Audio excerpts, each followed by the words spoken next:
esclave enfin, dans sa mémoire, épelle amour libérateur, le tyran devient rédempteur, enfant Dieu seul à la Donc le jeu c'est pareil que, presque pareil qu'en Haïti. Nous c'est moins ou un. Moins ou un. Moins M-W-E-N. Parce qu'en créole le son est, comme on a dit tout à l'heure, c'est pas I-N, hein, c'est E-N. Le son est, c'est E-N. I-N ça fait in. Moins, je sais quoi. Moins. Oui, ou encore un. Après, U. Voilà. Ou. Nickel, tu proche.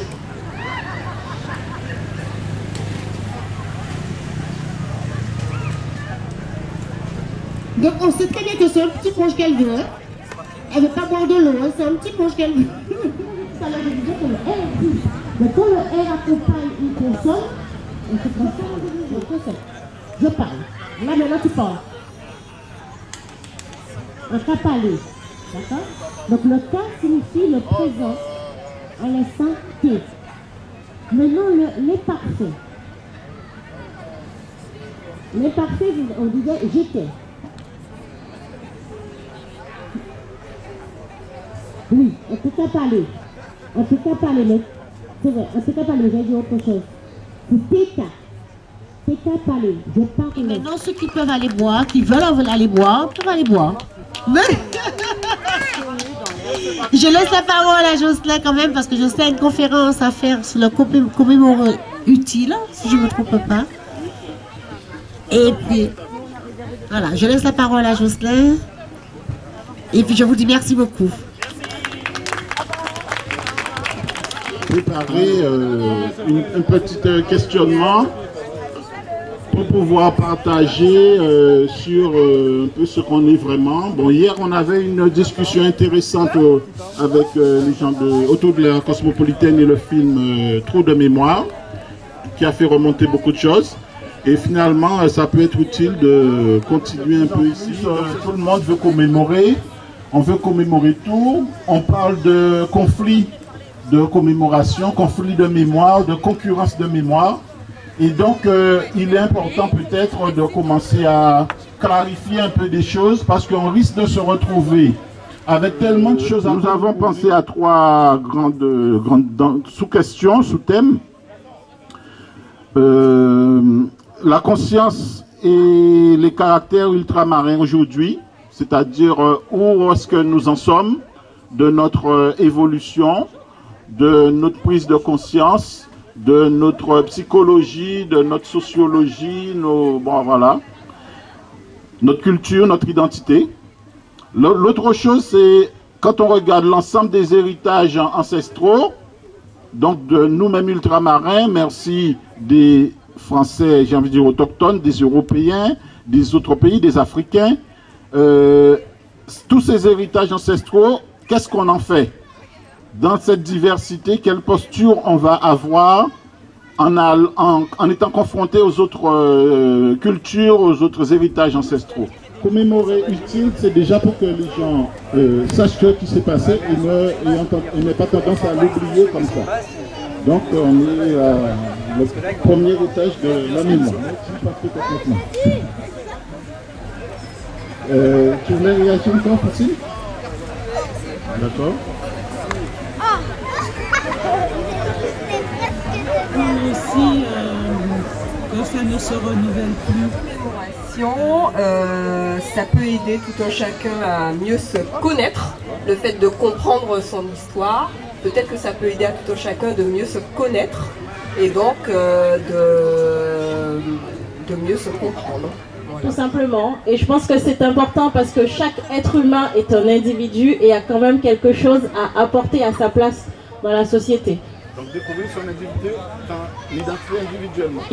Identité culturelle, identité individuelle, voilà, en tant qu'être humain et en tant qu'être d'une société. C'est quand on parle de commémorer utile, je crois que c'est deux mots complètement assez forts.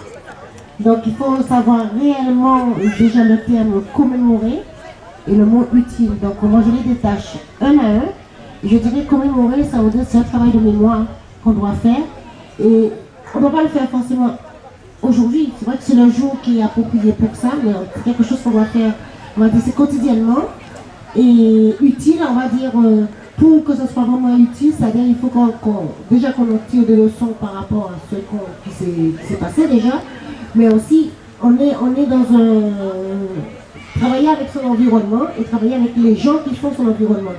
C'est-à-dire ne pas commémorer tout seul, donc commémorer avec les autres, et qu'on soit bien cerné, et c'est là qu'on peut dire qu'on partage cette cause-là, et quelles que soient les personnes, sans distinction de race, de religion, si de culture. Si on fait un comité de réflexion sur la façon de traiter cette histoire, c'est pour que ça prenne vie après dans la société. Donc, si, je te donne la parole, si on n'a pas communiqué, on n'a pas pris les avis de ces personnes et on ne leur a pas rendu assez clairement, assez nettement les réponses, ça bloque après l'utilisation qu'on peut en faire. Donc, il y a un manque quelque part. Notre histoire, c'est notre histoire à tous, et ce qui serait bien, c'est vrai que c'est que tout le monde, toute la société en elle-même se sente concernée. Effectivement, moi je pense que c'est très important que des mémoriaux soient érigés, parce que tout le monde ne sait pas. Aujourd'hui en France, les Français eux-mêmes qui sont là depuis toujours ne savent pas forcément ce qui s'est passé.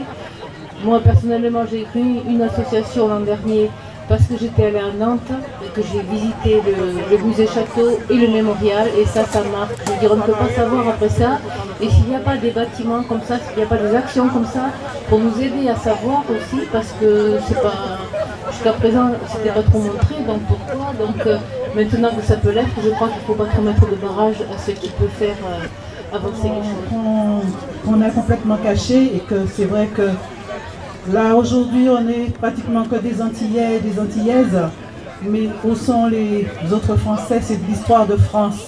C'est une grande partie de l'histoire de France qui est méconnue par la plupart des gens. Parce que bon, je n'étais pas à Bordeaux quand je viens d'arriver sur Bordeaux, j'étais à Paris, moi. Mais à Paris, on a quand même, voilà, ça travaille beaucoup, et je vois qu'il y a plus de mélange dans les manifestations, les prises de parole et tout ça. Et c'est vrai que c'est une grande partie de l'histoire de France qui est complètement ignorée.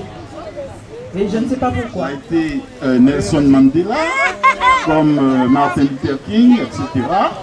Bien qu'il n'y en a pas que de la race noire, mais entre autres ceux-là. Si nous ne voyons pas l'horizon qui représente pour nous notre futur, c'est pour plusieurs raisons. Donc on va citer quelques raisons. La colère. Je suis passée par là. La première fois que j'ai appris que mes ancêtres étaient des esclaves, je devais avoir, je crois, 19 ans. Avant, je n'avais pas pris conscience. À 19 ans, 18 ans, 19 ans, je ne sais plus quel âge, mais autour, parce que j'étais en terminale. Et là, le prof a insisté dessus. Ça fait très mal. Et notamment, j'étais de la Guadeloupe, donc, dans un lycée en Guadeloupe, et il y avait une fille blanche, très rousse, donc très blanche. C'est bizarre comment, un moment, on a un ami, et après avoir reçu ce cours, c'est un ami. C'était une amie. Le rejet a été là, un certain ressentiment, une certaine haine. Je l'ai ressenti. Ça n'a pas duré très longtemps, mais je l'ai ressenti. Je pense que ça doit faire très mal. Donc, on a cette colère. Et je crois que chez certains d'entre nous devant les autres, on se sent minable, misérable. C'est difficile à surmonter. Ce qui est vraiment choqué, c'est quand, sur un cours d'histoire, pendant ce cours, mes ancêtres étaient les Gaulois. Je pense qu'on a souvent entendu ça. Voilà, jusqu'à maintenant. Et d'un côté, ok, mes ancêtres pouvaient être les Gaulois, comme on dit, on est tous pareils. On doit être instruit, apprendre des choses, voilà. Mais de l'autre côté de tout ça, c'est que je me rends compte que jusqu'à maintenant, on a tendance à oublier qu'on a une histoire aussi, que la Guadeloupe doit exister, l'esclavage a été fait, et on doit en parler aussi à l'école. Je dirais même pas aussi à l'école, mais en tant que parents, nous sommes tous des parents, nous avons tous des enfants, nous avons des enfants métis, nous avons... c'est la vie qui veut ça. Et on n'en parle pas aussi, nous, en tant que parents antillais, à nos enfants. On devrait aussi leur prendre le temps de leur expliquer, avoir des bouquins pour qu'ils puissent mieux comprendre à leur niveau. Donc, et après, bon, il y a eu ce mélange. Qu'est-ce qu'il faut tirer derrière là? Tirer, on le prend comme il est. On est comme ça, on est mélangés, on est tous mélangés. Et ce qui fait comme on est tous mélangés, on appartient à la même race humaine. Mais ces hommes-là qui se sont battus, qui ont osé lutter pour qu'on puisse être là aujourd'hui, en plus en France, à Bordeaux, pour parler comme on parle librement, nous on fait quoi? Parce que j'ai l'impression qu'on s'est assis, en fait, on s'est assis dessus. Tout ça c'est encore ressasser, mais quand est-ce qu'on va agir maintenant?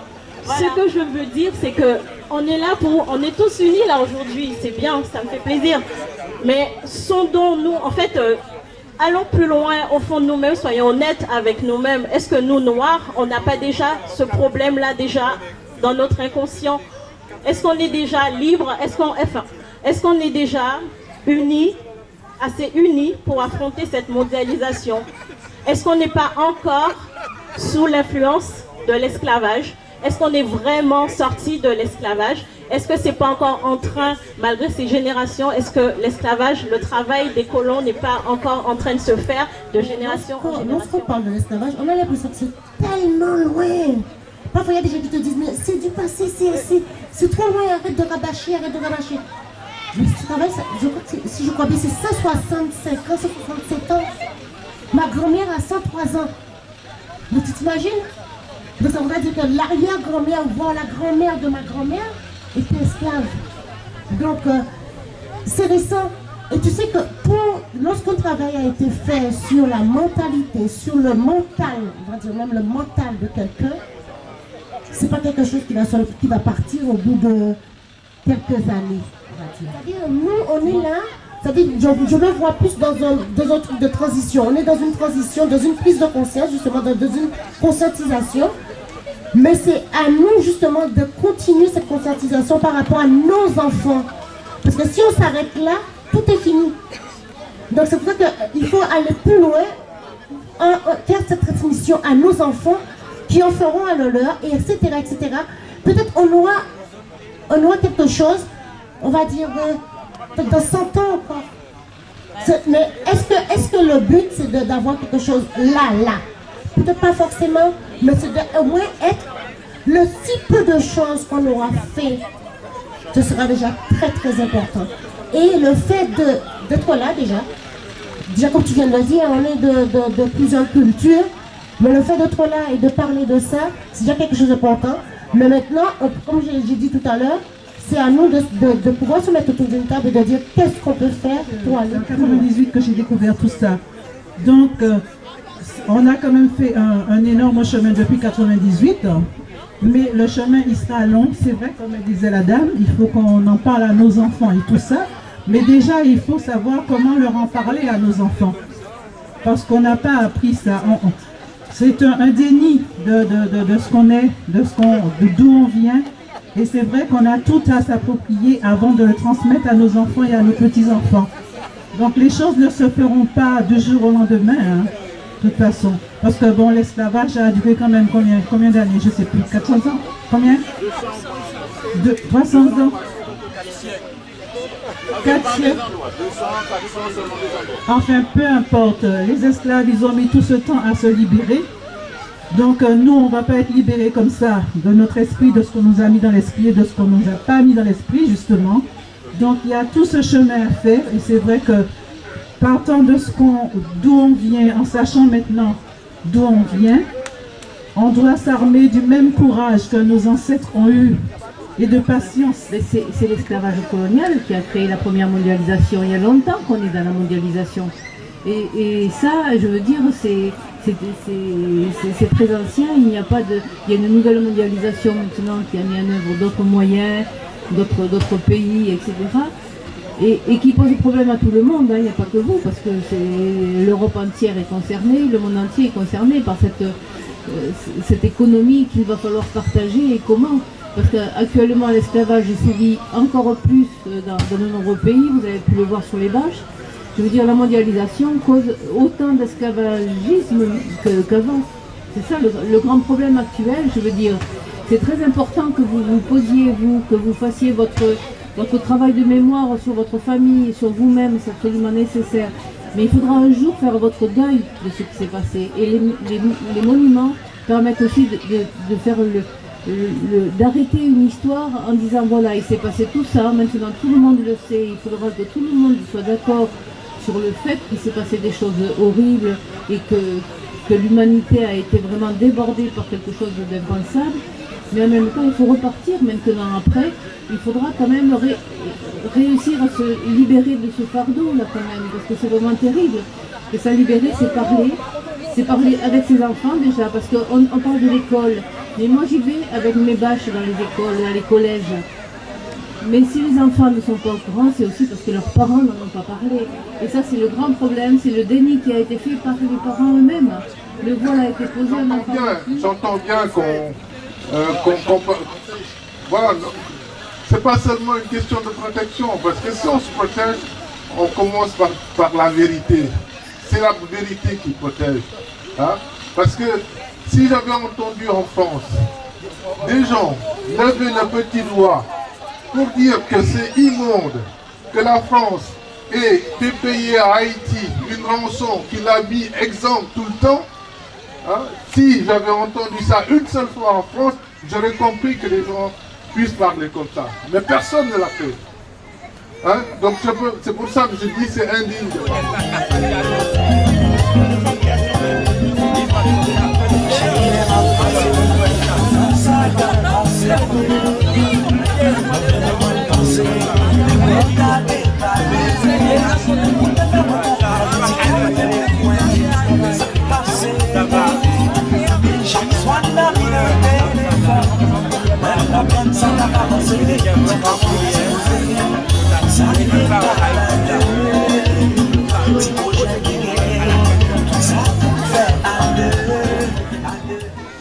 Mesdames, Mesdemoiselles, Messieurs, bonjour. Monsieur le Consul, Monsieur le représentant de l'association, Madame Rodriguez.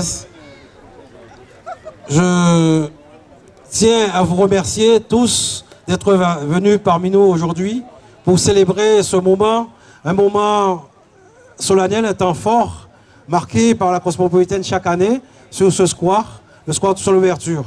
Donc je ne vais pas revenir sur l'histoire de Toussaint, je vais juste vous dire que ce lieu, pour nous, c'est un lieu où on se retrouve. C'est un lieu où on vient se ressourcer. Voilà. Je tiens particulièrement, à remercier Monsieur le Consul Guillaume Hippolyte, aujourd'hui parmi nous, qui ne peut pas prendre la parole parce qu'il a un problème, il y a un état de santé, vraiment il ne peut pas intervenir. Mais l'année prochaine, Monsieur Guillaume Hippolyte sera sur ce square avec nous pour fêter les 10 ans du square. Parce que M. Hippolyte, c'est une grande personne. Donc c'est grâce à lui que ce square existe aujourd'hui. C'est grâce à lui que le buste de Toussaint Louverture a été posé. Donc il avait fait effectivement la demande auprès d'Alain Juppé. En 2005, le buste a été inauguré. Et grâce à M. Hippolyte. Merci beaucoup, Guillaume. C'est la parole à Kafa Diallo. Peut-être qu'il dira 2 mots pour... La moindre des choses que de venir ici, comme ça on fait nombre, on fait force, et c'est ça qui est essentiel. Donc merci beaucoup à Jocelyn pour son invitation à prendre la parole ici. Comme vous le voyez, je ne suis pas venu seul, je suis venu avec mon amie Celina Rodriguez, qui est afro-brésilienne, qui vient de Rio de Janeiro, qui était notre invitée. Donc lors de ces journées de commémoration, nous avons ensemble tout à l'heure, dans les salons de l'hôtel de ville de Bordeaux, animé une conférence sur toutes ces questions. Nous avons un autre invité qui a disparu, mais s'il est là, Jacob Vogel, qui est un Allemand, qui est professeur à Sciences Po à Paris, et qui également est venu nous parler de toutes ces questions. Alors, je ne vais pas être... C'est une femme remarquable, qui fait un travail immense à Rio de Janeiro. À Rio de Janeiro, on a découvert à l'occasion de travaux d'urbanisme des restes d'esclaves dans le sous-sol de la ville. Et du fait de ces découvertes, Celina Rodriguez se bat pour construire un lieu de mémoire, donc un centre culturel africain à Rio de Janeiro. Donc c'est un travail immense. J'ai eu la chance de la rencontrer l'année dernière Et cette année, nous l'avons invité à nous rejoindre. Et c'est important de savoir que nous ne sommes pas seuls. C'est un combat difficile que ce combat pour la mémoire. Et vous le voyez bien, si on avait annoncé un grand carnaval ou un grand zouk, ben, il y aurait beaucoup de monde ici. Cette histoire, c'est notre histoire à nous tous. C'est l'histoire de nos ancêtres. Qui que nous soyons blancs, que nous soyons noirs, que nous soyons arabes, que nous soyons métis, nous ne serions pas là aujourd'hui si ces hommes, ces femmes n'avaient pas donné leur sang, n'avaient pas donné leur sueur, n'avaient pas donné leurs larmes. C'est grâce à leur résistance, c'est grâce à leur combat que nous pouvons aujourd'hui vaquer librement à nos occupations, que nous pouvons aujourd'hui nous occuper de nos enfants. Ils n'avaient pas ce droit-là. De l'aube au coucher du soleil, on les a fait travailler pour la prospérité des villes comme Bordeaux. Eu costumo dizer lá no Rio de Janeiro que celebremos a vida, celebremos a África, celebremos a todos os povos que vêm se reunir como essa reunião que está aqui hoje. Eu estou muito emocionada, muito. Foi uma surpresa. Que perpétue, que seja sempre essa reunião. Que cette réunion, elle soit perpétuée, qu'il y ait toujours des événements comme cela. Que não acabe ali na esquina, que não acabe em outro lugar. Isso aqui é um templo sagrado de todos vocês, ou seja, de todos nós, né? Faço parte dessa história também. Qu'il n'y ait pas une fin à tout ça, mais qu'il y ait une continuité, parce que ici c'est un temps sacré. Chacun de vous donne du temps, donne de sa présence ici, donc qu'elle souhaite que ça continue. É um evento de celebração. C'est un événement de célébration. Vive a África. Et vive l'Afrique. Après tant d'endroits, alors qu'on est encore en train d'inaugurer demain le Memorial Act en Guadeloupe, eh bien, savez-vous que cette place symbolique avec la statue de Toussaint Louverture, savez-vous que Jocelyn Blambou a dû se battre, a dû vraiment se battre pour que la manifestation, qui est vraiment une institution ici à Bordeaux, Jocelyn a dû se battre pour pouvoir s'installer ici aujourd'hui. Donc, déjà, je vous demande de l'applaudir pour son courage. Et vous dire qu'il faut absolument faire passer les informations. Il faut aussi travailler, aller vers les autres qui sont ignorants de ce passé. De l'association L'Accueil. Et je ne suis pas adepte des discours, donc je serai brève. Alors, en tant qu'haïtienne, je suis fière de me retrouver en fait sur le square Toussaint Louverture. La phrase de Toussaint qui m'a marquée, je pense que vous la connaissez tous. Lorsqu'il fut arrêté, il a dit: en m'arrêtant, vous n'avez fait qu'abattre le tronc de l'arbre de la liberté des Noirs, car les racines sont nombreuses et profondes. Je pense que rien qu'avec cette phrase, on ne peut pas en fait s'arrêter. C'est-à-dire après, être arrivé ici, on a encore des choses à faire. Chaque individu, en fait, chacun d'entre nous ici, on est une des racines de l'arbre de la liberté. On a combattu pour notre égalité. On est ici sur le square qui se trouve à Bordeaux. Quand même, je ne vais pas reprendre l'histoire de la ville de Bordeaux.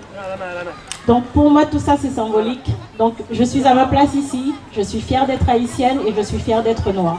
Voilà.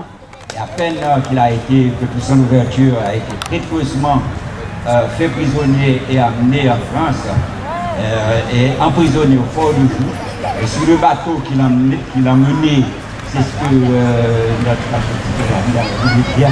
il a eu à prononcer cette phrase célèbre: en me renversant, vous n'avez fait qu'abattre le tronc de la liberté des Noirs, il me poussera par ses racines parce qu'elles sont profondes et nombreuses.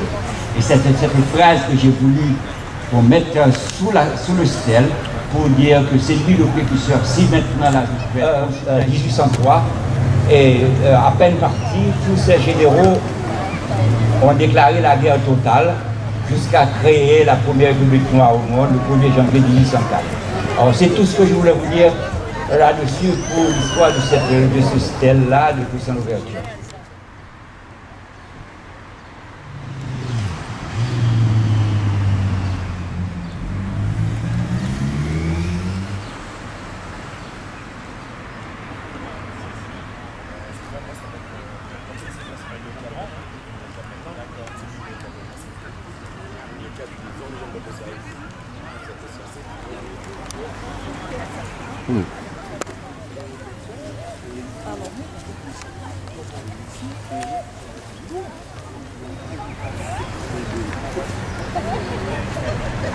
Non, non, ouvrez le cercle, on se tient tous. Il y a une vraie vibration, le limite.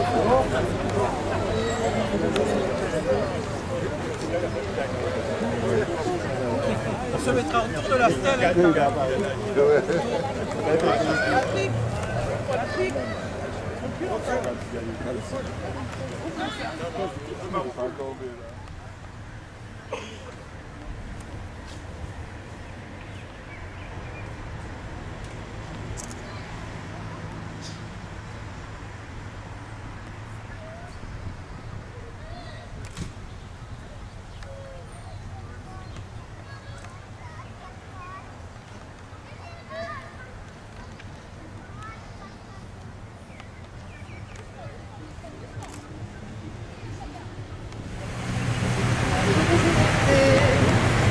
Partout est belle, conquise par des droits vainqueurs.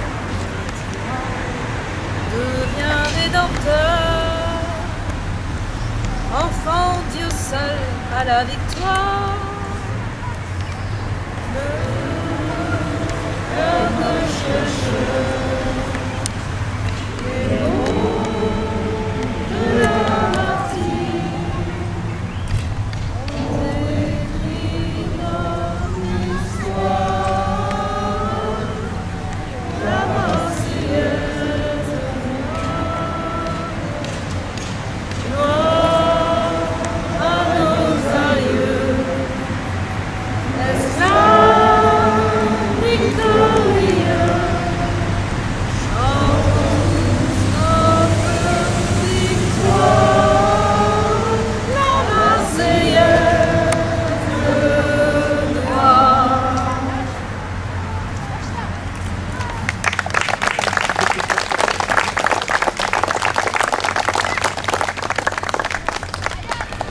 Merci à tous. On va passer maintenant au moment festif. Donc il y a des cours qui vont sur place. Et nous sommes sur effectivement l'héritage de l'esclavage, qui est présenté une partie de... Pour nous regarder, à nous sembler, pour nous faire force, devant nous qui vous étendez là. On va demander, messieurs, on va demander, levez pour d'air. Levez pour d'air, levez la main. Levez pour d'air, à nous sembler, pour nous y aller, à nous sembler, pour nous faire force. Devant nous prenez tambour là. Oh, il y a qu'à demander, messieurs, le tambouilleux, le tambouilleux, le tambour là.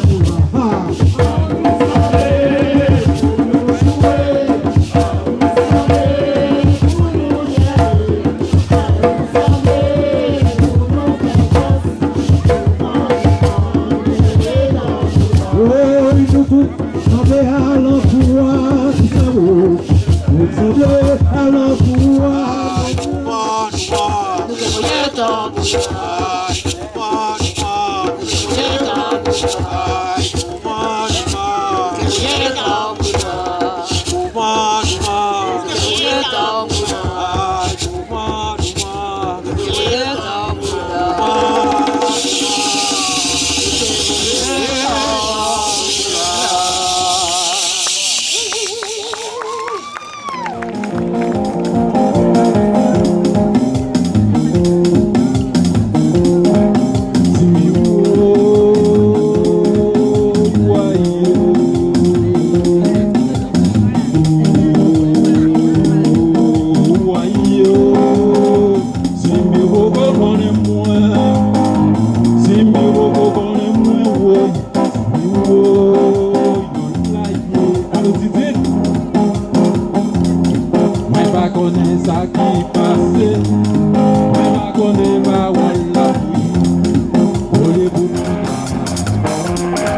Merci Nancy, c'est pas terrible le son.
Passa